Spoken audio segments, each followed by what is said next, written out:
Vous pouvez dire oui. Oui? OK. Ça demande si on... C'est un test. Alors, bonjour à tout le monde. Merci beaucoup pour l'invitation. Cette prédication-là est à l'intérieur d'une série qui avait été donnée par quelqu'un d'autre. Et c'est sur le Lévitique. Alors, le pasteur, en parlant de cette série-là, avait dit à ceux qui étaient devant lui, « Enfin une prédication sur le Lévitique, vous attendez ça depuis longtemps. » Le Lévitique est un livre un peu rébarbatif. C'est un peu difficile, mais on va voir que ça contient aussi des trésors immenses pour les chrétiens. Alors, je vous invite à lire avec moi Lévitique 23. Lévitique 23, des versets 15 à 22. Lévitique 23.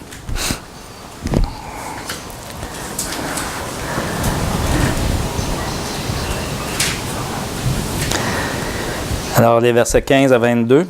« Depuis le lendemain du sabbat, du jour où vous apporterez la gerbe qu'on dédiera, vous compterez 7 semaines entières.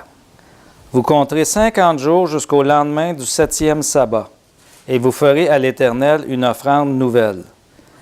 Vous apporterez de vos demeures 2 pains pour les dédier. Ils seront faits avec 2 dixièmes de fleur de farine et cuits avec du levain. Ce sont les prémices pour l'Éternel.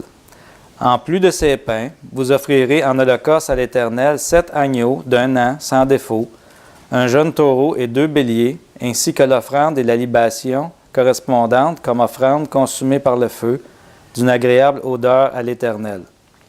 Vous offrirez un bouc en sacrifice pour le péché et 2 agneaux d'1 an en sacrifice de communion. Le sacrificateur fera devant l'Éternel le geste de les dédier, en plus du pain des prémices qu'on dédie et en plus des 2 agneaux. Ils seront consacrés à l'Éternel et appartiendront au sacrificateur.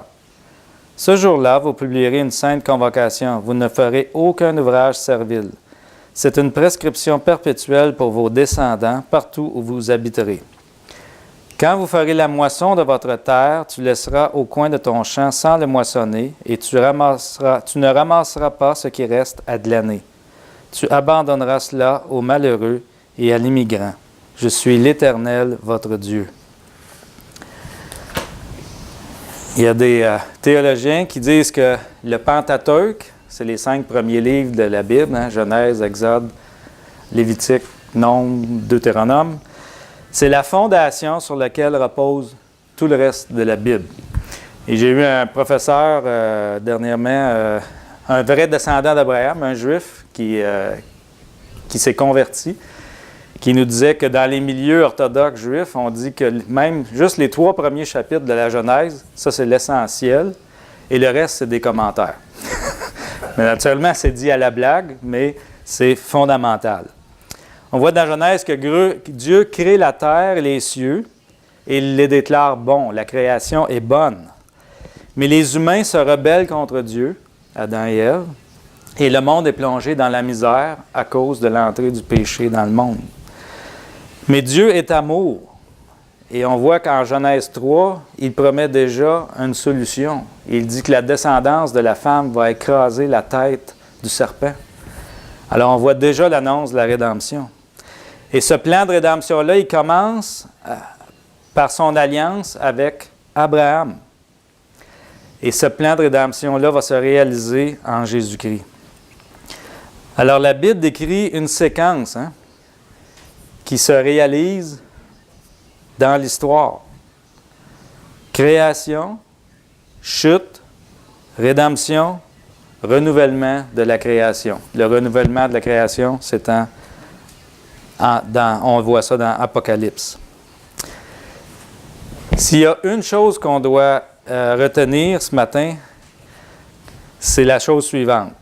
Le Nouveau Testament est caché dans l'Ancien Testament et l'Ancien Testament est révélé dans le Nouveau Testament. Le Nouveau Testament est caché dans l'Ancien Testament et l'Ancien Testament est révélé dans le Nouveau. Et on voit ça même dans les fêtes de l'Ancien Testament. Je me suis basé beaucoup sur un livre que Bill m'a prêté. Malheureusement, Bill est en Floride maintenant, mais c'est un livre qui montre la signification de chacune des fêtes juives réalisées en Jésus-Christ. Il y a une chose qui frappe lorsqu'on lit l'Ancien Testament, c'est le nombre de fêtes que Dieu a instaurées pour le peuple d'Israël. Dieu voulait un peuple festif. C'était vraiment des fêtes où il y avait de la joie. Et à ces fêtes, les Israélites étaient appelés à célébrer, à se réjouir pour deux raisons. Premièrement, les Israélites devaient se rappeler les bénédictions que Yahvé avait accordées dans le passé. On avait un devoir en Israël de se souvenir combien le Seigneur est bon. Par exemple, la fête de la Pâque, c'est le souvenir de la sortie des Israélites esclaves d'Égypte. Et deuxièmement, les fêtes avaient pour but de faire réaliser aux Israélites qu'il y avait quelque chose en avant, pour le faire anticiper une rédemption qui serait plus complète et qui viendrait avec le Messie. Dans chacune des fêtes, il y avait un signe qui pointait vers quelque chose de plus grand. Chacune des fêtes était une ombre ou un signe de la vraie rédemption à venir.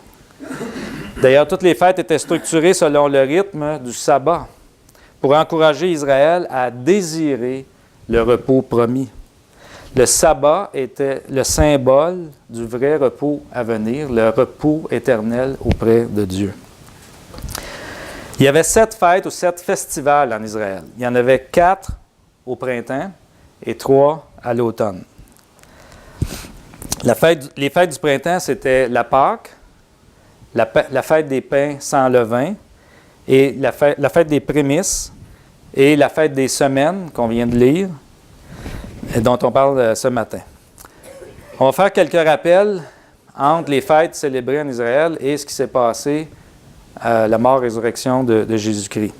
Alors, Jésus a célébré la Pâque le jeudi soir, après le coucher du soleil. Donc, pour les Juifs, c'était le vendredi. Dès que le soleil se couche, ça veut dire que le lendemain a commencé. Et il a un repas de la Pâque, probablement qu'il prend le pain et le vin comme symbole, mais il y avait d'autres. Il y avait de l'agneau, il y avait d'autres parties dans ce repas complet.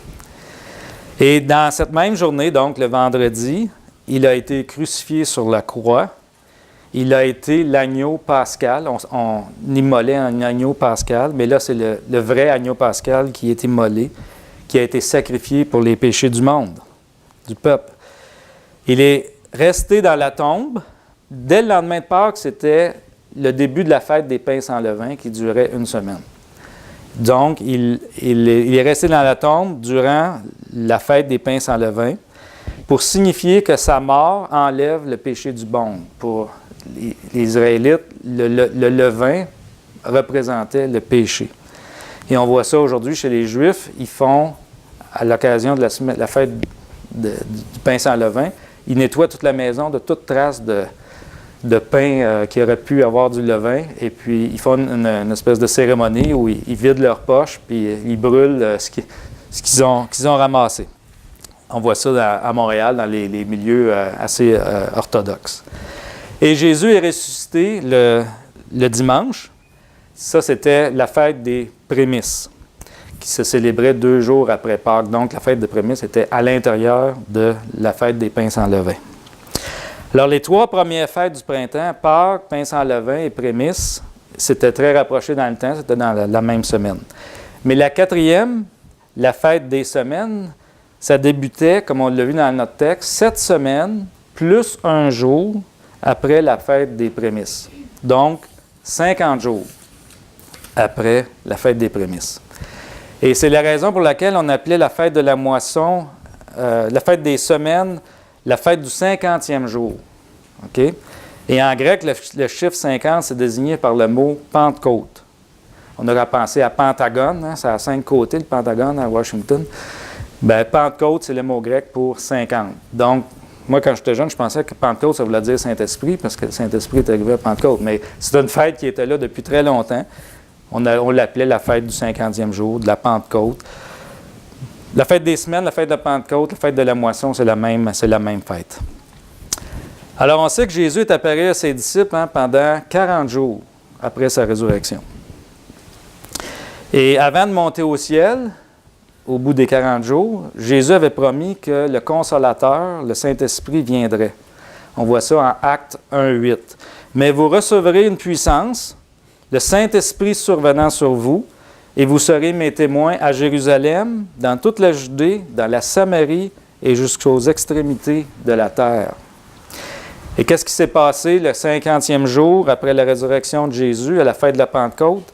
Bien, le chapitre 2 du livre des Actes nous l'apprend et on va aller le voir. On va aller voir Acte 2.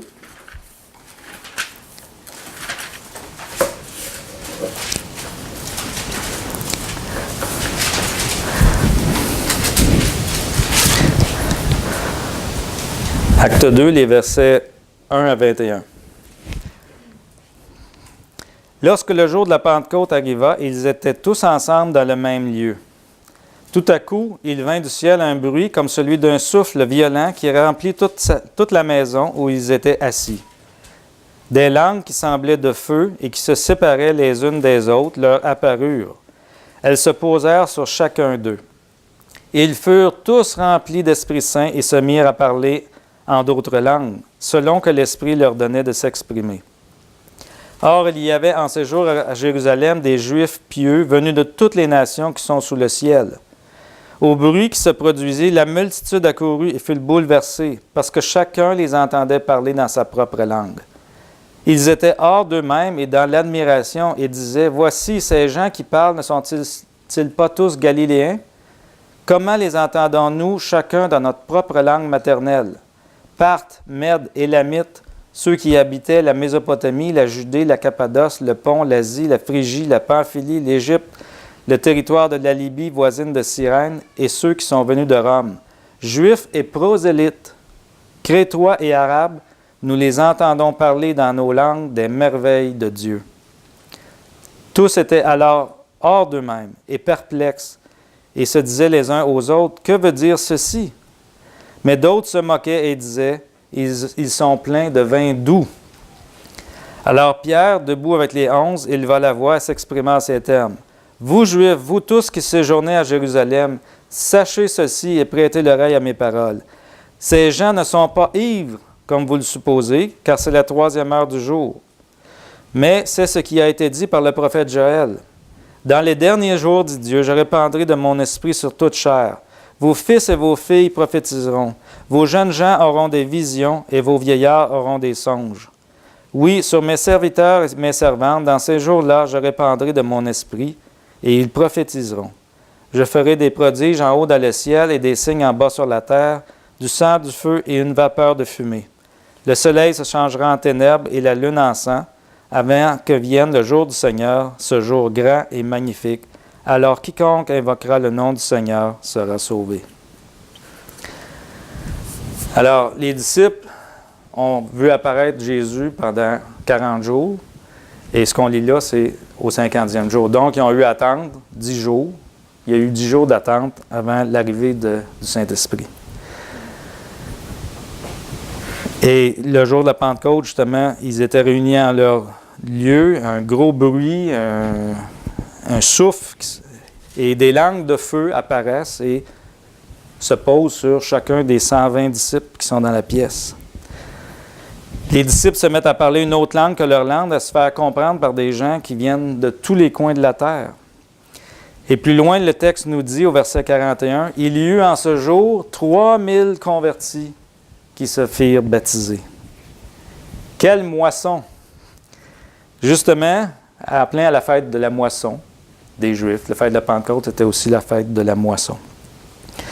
C'était la fête de la première grande récolte de l'année. Mais à la place du blé, ce sont des âmes que Dieu lui-même est venu récolter par l'œuvre puissante de son Saint-Esprit. L'œuvre missionnaire de Dieu commençait et allait se répandre sur toute la terre. Question, est-ce que le christianisme est en déclin dans le monde? En Occident, c'est sûrement en déclin. Au Québec particulièrement, mais dans tout l'Occident, c'est en déclin. Malgré bien qu'il y a des signes de réveil à plusieurs endroits.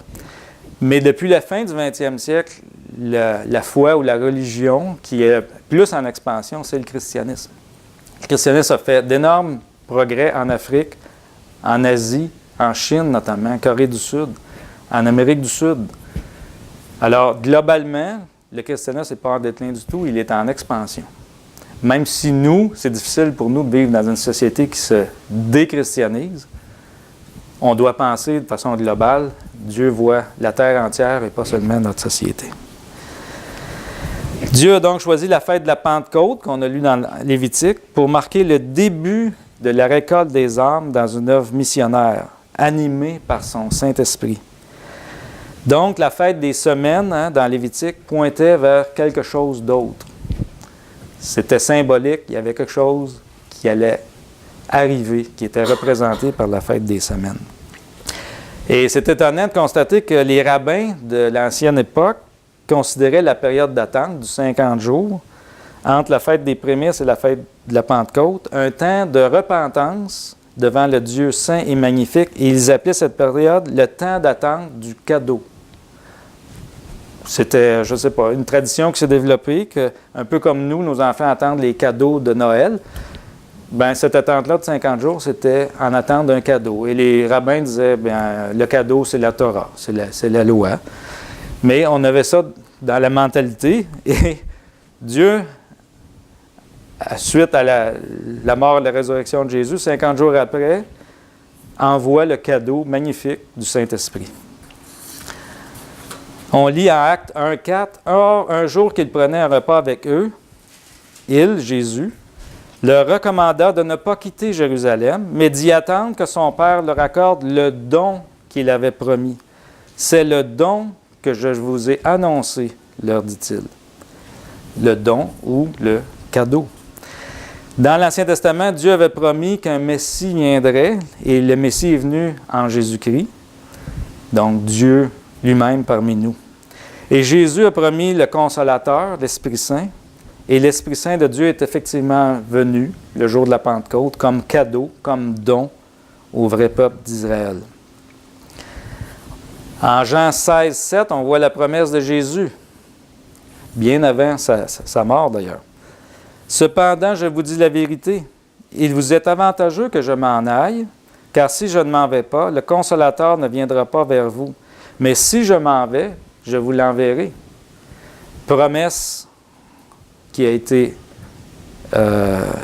tenue. On voit ça en Acte 2, le verset 32 à 33. C'est un peu plus loin que ce qu'on a lu. C'est ce Jésus que Dieu a ressuscité. C'est Pierre qui parle. Nous en sommes tous témoins. Élevé à la droite de Dieu, il a reçu du Père le Saint-Esprit qui avait été promis. Il l'a répandu, comme vous le voyez et l'entendez. La fête des semaines ou de la Pentecôte devait être, comme toutes les autres fêtes, célébrée dans la joie. On voit ça dans un texte parallèle en Deutéronome 16.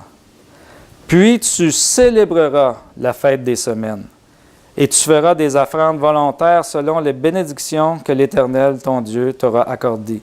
Tu te réjouiras devant l'Éternel, ton Dieu, dans le lieu que l'Éternel, ton Dieu, choisira pour y faire résider son nom, toi, ton fils et ta fille, ton serviteur et ta servante, le Lévite qui sera dans tes portes, et l'étranger, l'orphelin et la veuve qui seront au milieu de toi. » Est-ce qu'on peut imaginer la joie des apôtres de recevoir le Saint-Esprit? Question. Est-ce que nous sommes dans la joie lorsqu'on vient à l'Église le dimanche, lorsqu'on se réunit? C'est quoi notre attitude? Je crois qu'ici, il n'y a pas beaucoup de problèmes de joie. Je pense que l'accueil est très bon et dans la joie. Peut-être des fois, c'est difficile de se réunir alors qu'on est peu nombreux, mais Dieu nous appelle à être dans la joie parce qu'on est en sa présence. On a le privilège d'avoir accès à la parole, la Bible, on en parle souvent, mais on a aussi reçu l'Esprit.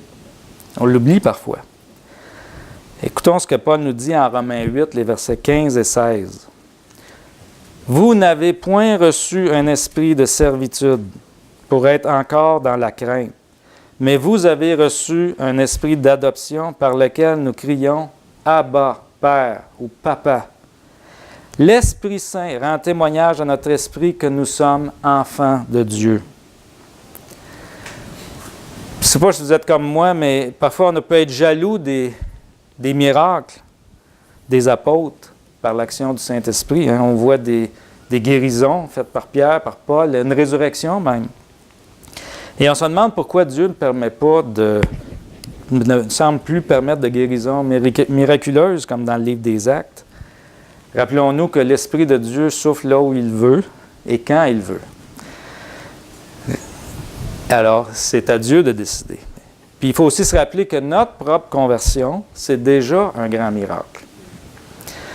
Même si on ne voit pas de miracle spectaculaire, ou si on n'a pas la chance d'avoir Jésus avec nous, on peut être jaloux de ça aussi. Les apôtres avaient Jésus avec eux. Jésus nous a bien dit qu'il est avantageux pour nous d'avoir l'Esprit Saint. Et c'est vrai même en absence de signes miraculeux. Dieu est Dieu, il agit quand et comment il veut, et on n'a pas à le questionner là-dessus. Je ne dis pas que les miracles sont impossibles, qu'ils ont définitivement cessé depuis l'époque des apôtres. En général, je suis assez sceptique des milieux où on voit des miracles partout, mais je ne suis pas non plus dans l'autre extrême, je pense qu'il ne faut pas l'être. On appelle ça les cessationnistes, ceux qui croient que les miracles, c'était seulement au temps des apôtres, c'est terminé. J'ai eu la chance d'aller au Gospel Coalition avec des amis chrétiens, et on a eu l'opportunité d'entendre le témoignage d'une Iranienne qui s'est convertie. Et son témoignage était... ce qui s'est passé avec elle était vraiment miraculeux. C'est une femme qui était dans un village en Iran, musulman depuis des siècles, très serré. Un jour, elle prend sa douche et elle entend une voix clairement. « Je te laverai de tes péchés. » Elle a été complètement bouleversée. Elle se demandait c'était la voix de qui. Alors, pour savoir, elle est allée voir l'imam. Et devinez ce que l'imam lui a dit. La voix que tu as entendue, c'est celle de Jésus. Il faut savoir que dans l'islam, Jésus est très respecté comme un très grand prophète. C'est écrit dans le Coran qu'il était sans péché. Et le seul qui a déclaré pouvoir laver des péchés, c'est Jésus. Alors, ils ont un immense respect pour ça. On l'oublie souvent. Et ce qui est encore plus magnifique, c'est que la sœur de cette femme-là, qui avait émigré en Hollande, s'était convertie, sans le dire à sa famille, était dans une église en Hollande. Et une femme de cette même église-là a eu un songe une nuit. Elle a vu sa sœur assise devant deux femmes assises sur un lit. Et elle a compris, elle a conté ça à l'Iranienne, et l'Iranienne a tout de suite pensé à sa famille. L'Église s'est cotisée pour qu'elle puisse retourner en Iran. Elle est retournée en Iran et elle s'est retrouvée à un certain moment assise devant sa mère et sa sœur à expliquer l'Évangile. Et toute la famille s'est convertie. Ouais. Alors, des miracles, il en arrive encore, mais je pense que Dieu réserve les miracles pour les milieux très difficiles. Et une chose qui est certaine, l'Esprit agit en nous, même si parfois ça ne nous semble pas évident. Nous avons un esprit d'adoption qui crie « Abba, Papa ». Regardez autour de vous, qui est-ce qui cherche Dieu de nos jours? C'est vraiment... Le cœur des Québécois est à sec. Pourquoi est-ce que nous, on espère en Dieu? Alors qu'on était spirituellement morts, c'est Paul qui nous le dit, l'Esprit nous a ressuscités. Et ça aussi, c'est un miracle, être devenus des enfants de Dieu qui croient en un Père céleste. Nous avons la foi, pourquoi? Parce que l'Esprit Saint de Dieu nous a régénérés. C'est lui qui est venu nous toucher pour qu'on soit régénérés par l'Esprit Saint. Alors, lorsque nous venons à l'Église, soyons dans la joie parce que Dieu est présent par son Saint-Esprit. Comme les Israélites devaient se réjouir lors de la fête de la Pentecôte, combien plus nous-mêmes on doit se réjouir parce que nous avons le cadeau qui avait été promis. La fête de la moisson instituée par Dieu en Lévitique, c'était un symbole, une ombre ou un type d'une moisson beaucoup plus grande. Pas une récolte de blé ou d'orge, mais d'âmes vivantes. La récolte amenée par la rédemption, qui avait commencé avec la résurrection de Jésus-Christ à la fête des prémices. La fête des prémices, c'était une fête qui était associée aux toutes premières. On pense que c'était, de l'orge. On s'arrangeait pour avoir au moins quelques gerbes et on allait ajouter ça dans le temple. C'était une espèce de... Les prémices, c'est un signe hâtif de quelque chose d'autre. Alors Jésus est ressuscité à la fête des prémices. Il a été le premier-né d'entre les morts, la première gerbe de la récolte, la prémisse de la grande récolte, 50 jours plus tard. Et cette grande récolte des âmes s'est réalisée à la Pentecôte, à Jérusalem, et elle s'étend encore de nos jours. Le Saint-Esprit a permis à des simples hommes et des simples femmes comme vous et moi de répandre l'Évangile et le royaume de Dieu avec puissance, en provoquant des prodiges de conversion. C'est ce que Jésus avait dit aux disciples à la fin de son ministère. « Celui qui croit en moi fera lui aussi des œuvres que je fais, et il en fera de plus grandes, parce que je m'en vais au Père. » Pensons au ministère de Pierre ou de Paul. Le christianisme s'est répandu de façon extraordinaire dans l'Empire romain. À la Pentecôte, les disciples ont enfin compris ce que Jésus avait voulu dire. Le don qu'il avait promis serait une puissance qui les changerait eux-mêmes et qui changerait le monde. Dans l'Ancien Testament, Dieu s'était choisi un peuple afin qu'il rende témoignage aux autres peuples. Israël était destiné à être une lumière pour les autres nations. Et Israël était un témoignage pour que les peuples viennent à Jérusalem louer le vrai Dieu. Dans notre texte, on a la mention qu'il y avait des prosélytes à Jérusalem. Les prosélytes n'étaient pas des descendants physiques d'Abraham, mais c'est des gens qui reconnaissaient que le Dieu d'Israël était le vrai Dieu et ils venaient à Jérusalem pour le louer. Mais Israël a failli à la tâche, malheureusement. Il a fallu que ce soit Dieu qui intervienne. À partir de la Pentecôte, c'est à l'inverse. Plutôt que les peuples viennent à Jérusalem, Dieu envoie ses disciples remplis du Saint-Esprit à Jérusalem, en Judée, en Samarie et jusqu'aux extrémités de la terre, selon ce que Jésus dit. Alors, il fait ça localement, dans le pays avoisinant et jusqu'aux extrémités de la terre. C'est maintenant le peuple de Dieu qui va désormais vers les nations. Donc, c'est un mouvement à l'inverse. Maintenant, la question qui tue. Est-ce qu'on doit partir en mission à l'étranger? Ou est-ce qu'on doit se culpabiliser de ne pas le faire? Je ne pense pas. Mais il y a une chose qu'on est appelé à faire, c'est de témoigner. On est tous missionnaires au Québec. Les Québécois sont loin de Dieu à idolâtrer tout sauf le Créateur de l'univers. On n'a pas besoin d'aller en Afrique, on a un champ de mission qui est autour de nous. Et ce champ est peuplé de Québécois de souche, mais aussi de nouveaux arrivants. Ça peut être un collègue de travail musulman, une voisine bouddhiste. Surtout à Montréal, on s'aperçoit que le monde est venu vers nous et c'est l'occasion de témoigner de Jésus-Christ. Et ici, on a un avantage. Le musulman, par exemple, ne subit pas les mêmes conséquences que dans son pays s'il discute avec un chrétien.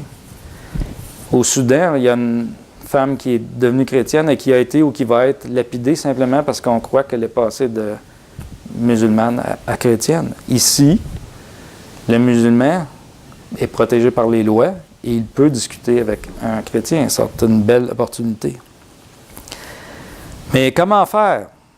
On n'a pas le don de parler en langue, on n'a pas de langue au-dessus de la tête, mais on a quand même l'esprit de la Pentecôte, parce que le Saint-Esprit nous a convaincus de péché, nous fait crier « Papa » à Dieu et nous incite à faire du bien à notre prochain.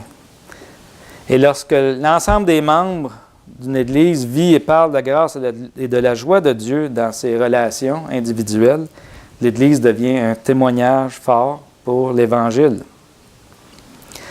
Comment faire?